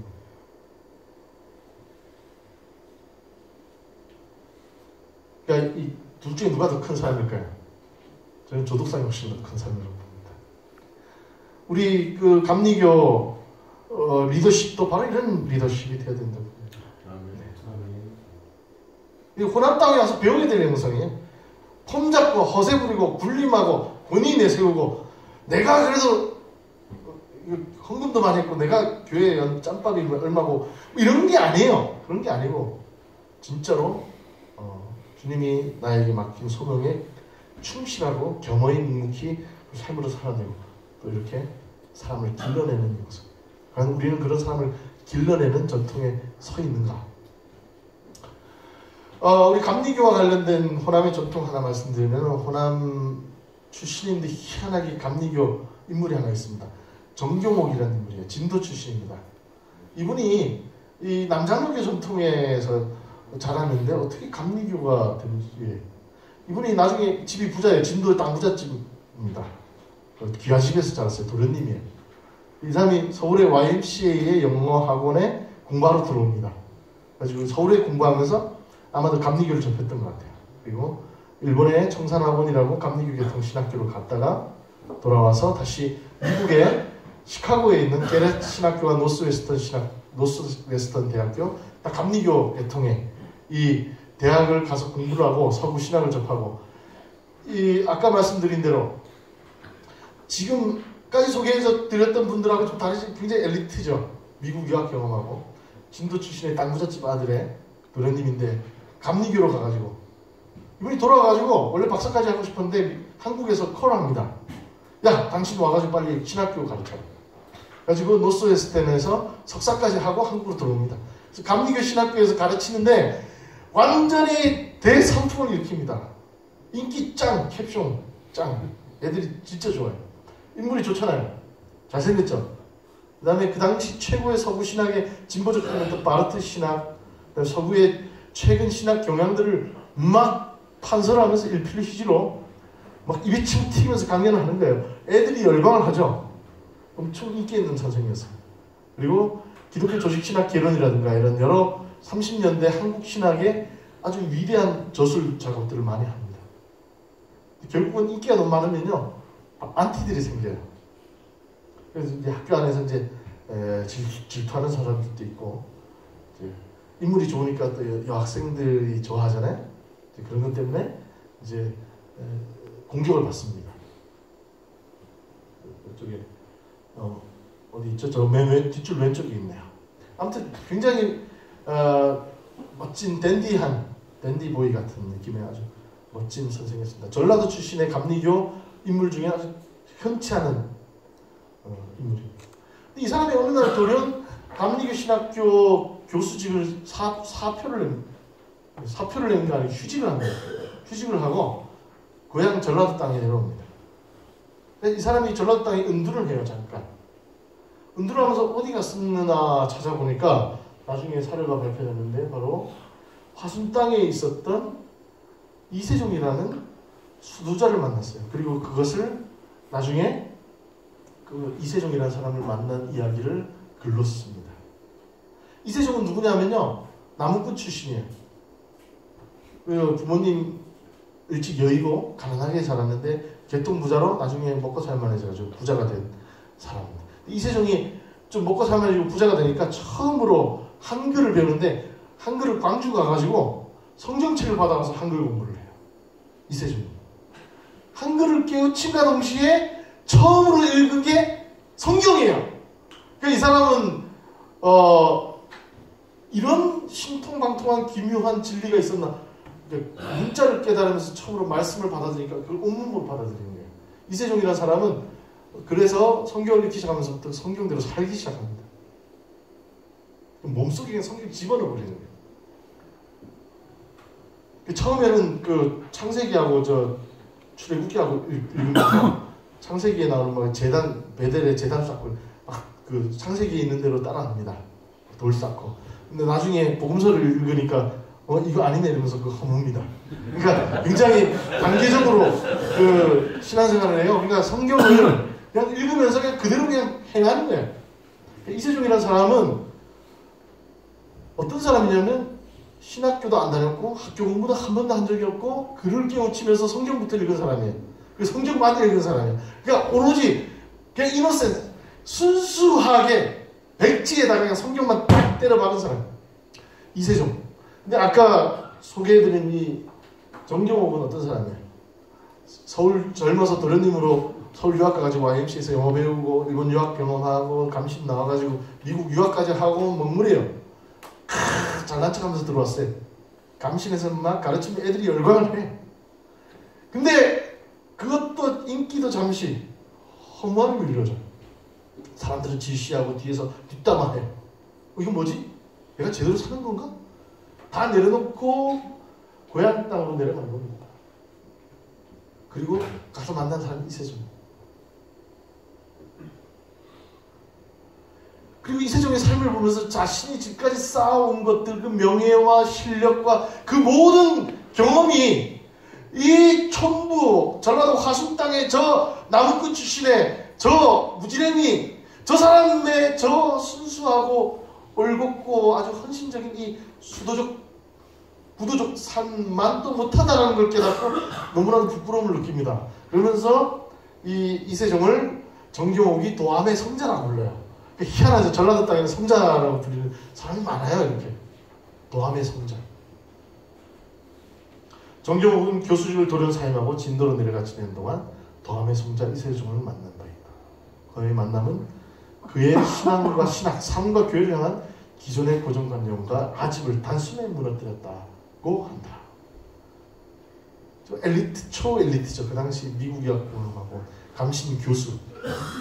그 오만과 교만과 그 허세를 단숨에 무너뜨려. 이게 그 이세종 선생이 기도하던 터입니다. 그리고 그가 지냈던 숲에 움막 쳐놓고 지내던 기도처가 아직도 남아있었다고. 이세종을 만나고 결국은 정경옥 선생이 만주에 가서 만주신학교 교수를 하다가 결국 말년을 그 진도에 내려와서 지냅니다. 진도에 내려와서 지내다가 일제가 태평양 전쟁을 일으킬 때 미국 유학 갔다 왔으니까 미국 스파이라고 잡아가가지고 고문하고 고초를 겪다가 결국은 이제 진도 초야에 묻혀서 쓸쓸히 삶을 마감해요. 이 아이들을 데려다가 진도의 아이들을 가르치면서 독립정신과 민족정신과 기독교 신앙을 가르치다가 이제 지역에서 쓸쓸히 삶을 마감했는데 이분이 돌아가시면서 마지막으로 했던 유언이 뭐냐면 바로 이겁니다. 뭐예요? 복잡해서 단순으로. 이 한마디를 외치고 돌아가셨대요. 지금 현재 100세이시고 감리교 여성교회 연합회 그리고 세계 감리교 여성 연합회 회장을 지내신 지금 100세이십니다. 김옥나 장로님이라고 계세요. 그분이 감리교 신학교 1930년대 말에 다닐 때 이 정경옥 교수가 수업 시간에 복잡해서 단순으로라는 말을 그렇게 자주 하셨대요. 돌아가실 때도 이 얘기를 하셨대요. 이게 전라도의 영성입니다. 너무 우리 현대사회 복잡하게 살잖아요. 골치 아프게 살아요. 이것저것 따지고 이거 달라서 안 되고 저거는 틀려서 안 되고 복잡하게 사는데 이 전라도 사람들은 단순 명쾌하게 삽니다. 이렇게 말씀을 읽고 그대로 묵묵히 그걸 삶 속에서 구현하는 거예요. 그런 영성 전통이 살아있어요. 굉장히 다혈질적이고 감성적이고 이렇게 그 뭐라고 해야 되나요? 그 열정적인 땅입니다. 호남 땅이. 근데 바로 이 남장로교의 보수적인 전통 성경의 아주 텍스트에 집중하는 이 그 말씀 중심의 이 보수적 장로교가 팍 들어와 버리니까 이 뭐라고 해야 되나요? 그 에너지가 묵묵하게 스스로 삶을 낮추면서 삶 속에서 그걸 실천하는 에너지로 전환됐던 것을 볼 수 있습니다. 그리고 바로 아까 말씀드린 그 이세종 선생의 제자가 이연필 선생이에요. 이분은 이제 전국적으로 다니면서 이 수도운동을 하면서 이 여순 사건 때 많은 사람들이 죽거든요. 그때 버려진 고아들이 수십 명이에요. 그런 여순 사건 때 아이들 데려다가 돌보는 그런 운동을 하시면서 결국 수도 공동체를 만들고 화순 땅에 동강원이라는 자생적 선교사들을 전혀 도움 안 받고 아까 이세종 선생도 그렇고 선교사들과 전혀 상관없이 한국인이 말씀을 읽고 그걸 삶으로 그냥 사는 거예요.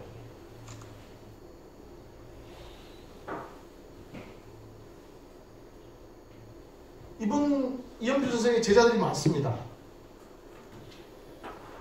이분 제자들이 각 지역에 남도 땅의 각 지역에 가서 이 삶을 실천을 해요.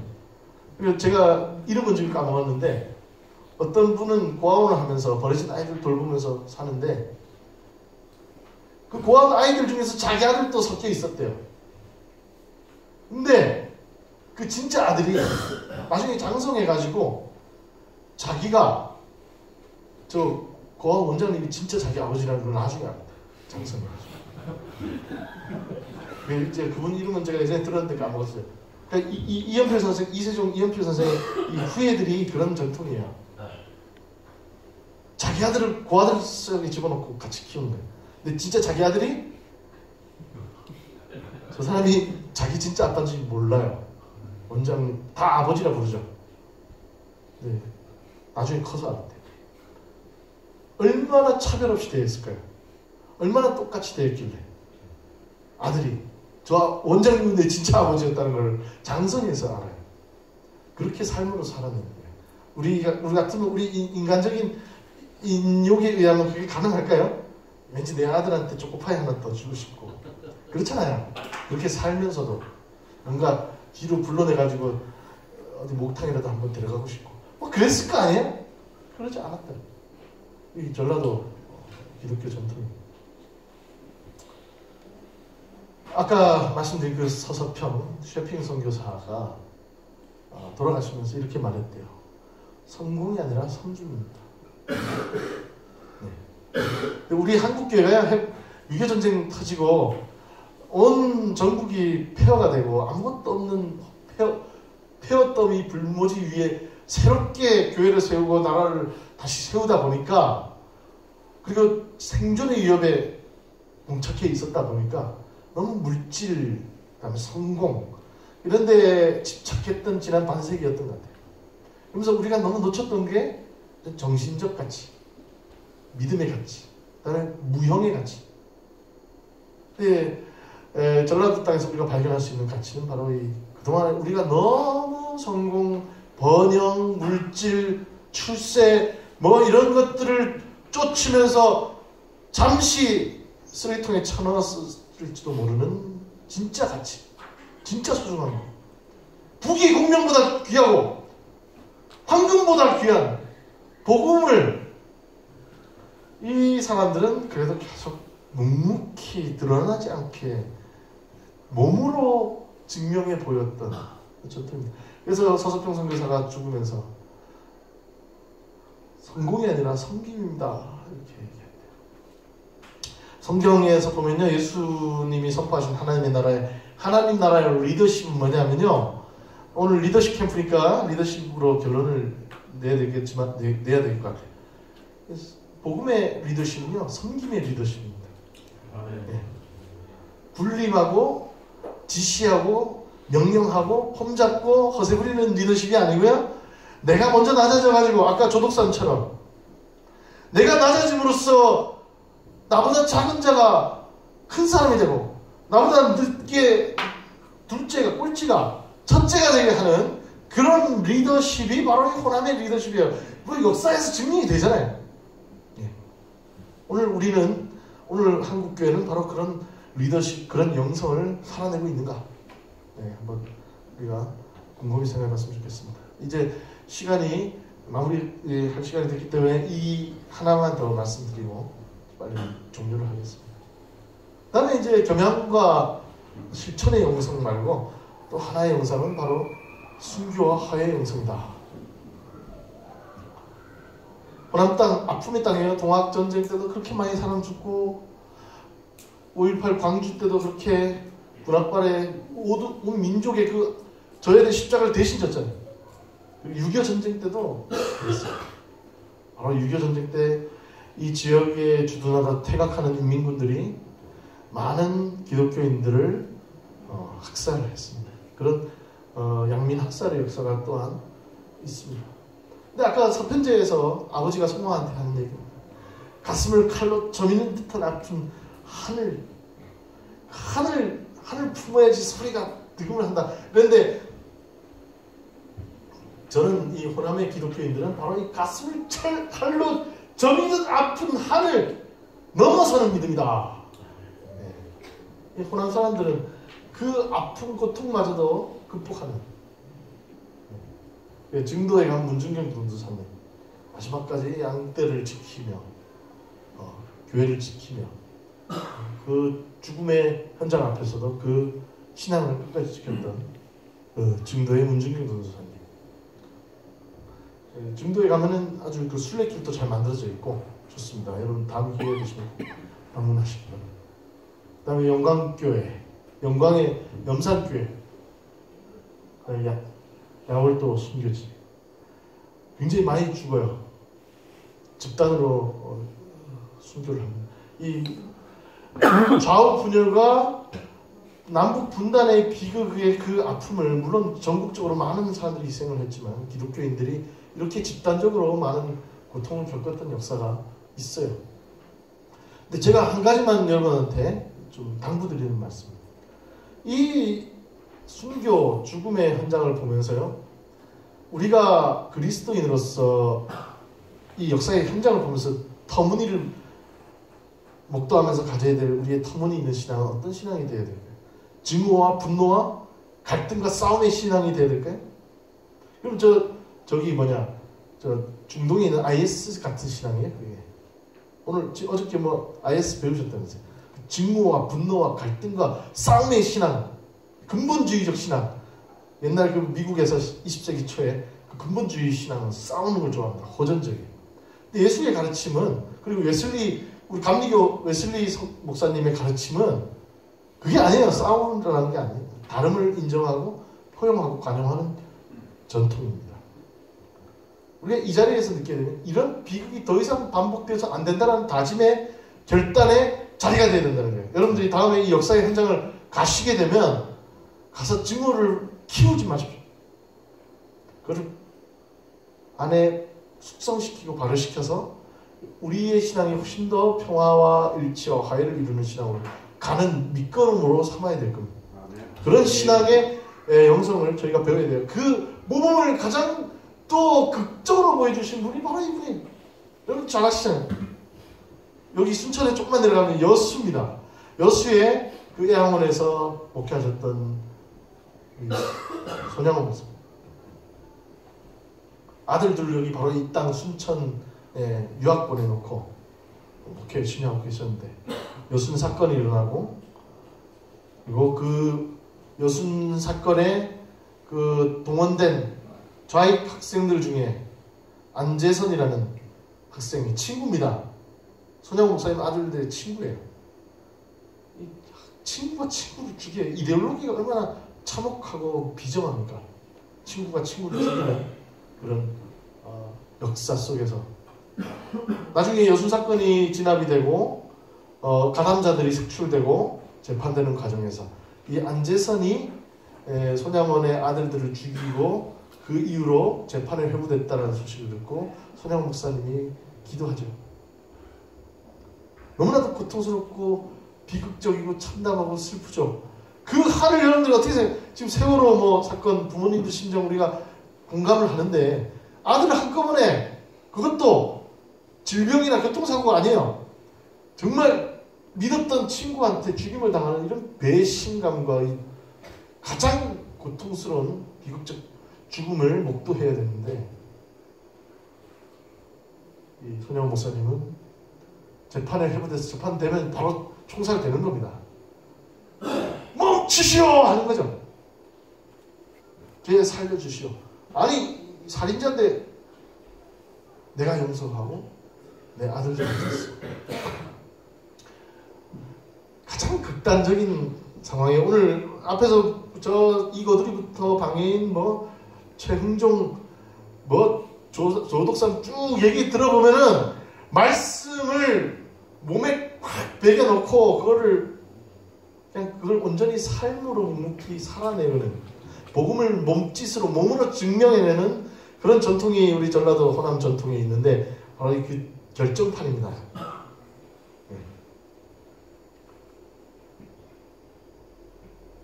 내가 목사로서 그리스도인으로서 얘가 총 맞아 죽는 것을 그냥 방치하는 것이 복음적인가?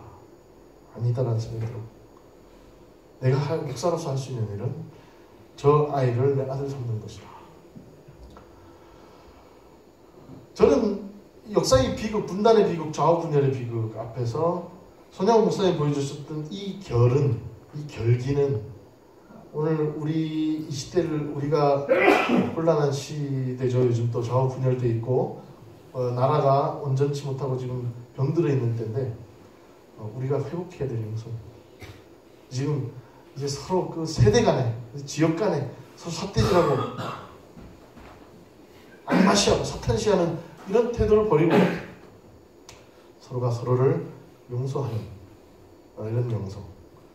손양원 목사님의 영성 너무나도 어렵습니다. 하지만 이 단계를 우리가 살면서 살아내기는 어렵지만 지향하는 그런 삶으로 살아갔으면 좋겠습니다. 오늘 짧은 시간에 정말 너무나도 많은 이야기를 전해드리느라고 숨가빴습니다. 이거 손양원 목사님 가지고도 하루 종일 또 얘기할 수 있겠지만 오늘은 오리엔테이션으로 호남에 여러분들 오셨으니까 도대체 호남의 기독교 터무니가 뭔지 한번 쭉 훑어봤고요. 그러면 지금 오늘 이 시대 호남 지역에서 감리교인으로서 감리교 신앙인으로서 살아간다는 건 무엇일까? 이제 아까도 역사 속에서 장로교적인 신앙 전통들이 많은 공헌을 했고 기여를 했어요. 그렇지만 해방 이후에 이 충청도 이남 지역에 감리교가 하나도 없을 때 이제 삼남연회를 개척하고 감리교 교회가 호남으로 진출했던 것에는 하나님의 독특한 뜻이 계획이 있으셨을 거고 우리에게 맡겨진 소명이 있었을 겁니다. 감리교 신앙 전통은 훨씬 더 체험적이고 실천적인 전통입니다. 여기도 실천하지만 묵묵히 개인적인 실천이에요. 개인적으로 훨씬. 근데 감리교는요 보다도 웨슬리 신앙 전통이라면 사회적 성화를 지향합니다. 나 개인만 구원받고 개인 구도적 삶이 아니라 교회가 사회가 그리스도의 복음으로 변화되어야 된다는 거예요. 그게 웨슬리 전통입니다. 그런 의미에서는 장로교의 이 수독적이고 겸양의 실천의 수도적 삶 이것이 가지고 있는 한계를 감리교 신앙 전통이 호남 땅에 들어와서 좀 에너지를 보충해줘라. 그리고 균형을 맞춰줘라. 너무 개인적인 이런 손양원 목사님, 최영종 목사님, 이세종 목사님, 이세종 선생님, 이현필 선생님 다 훌륭한데 너무나도 초인적이에요. 그 초인적 영성을 일반인들이 다 따라가기 어려워. 우리 감리교 전통은요, 개인이 다 성화의 삶을 지향하면서 마침내 우리 모든 공동체가, 교회가, 사회가 거룩해지는 것을 지향하는 것이 우리 감리교 전통이잖아요. 성화의 전통. 바로 이 호남 땅이 우리 감리교 신앙을 통해서 훨씬 더 건강해지고 더 튼튼해지고 더 균형 있는 신앙으로 성화, 거룩을 지향하는 거룩해지는 발걸음을 한 발짝 더 나갈 수 있는 그 마중물이 되도록 우리 감리교를 호남으로 불러주셨으리라 믿습니다. 오늘 우리 청장년의 전국연합회에서 순천 땅에 가서 이렇게 연합회를 하는 것도 바로 그런 하나님의 섭리와 계획이 있으셨을 거라고 믿고요. 오늘 여기 호남 지역에 있는 감리교인들 자긍심 가지고 사명을 가지고 신앙생활 하시고 지역을 변화시키는데 장로교 태반이죠. 작지만 지역을 변화시키는 마중물이 되시기를 축원드립니다. 펌프질 할 때 마중물 한 바가지 넣어야지 물이 올라오잖아요. 감리교가 그 마중물이 되시기를 축원합니다. 감사합니다.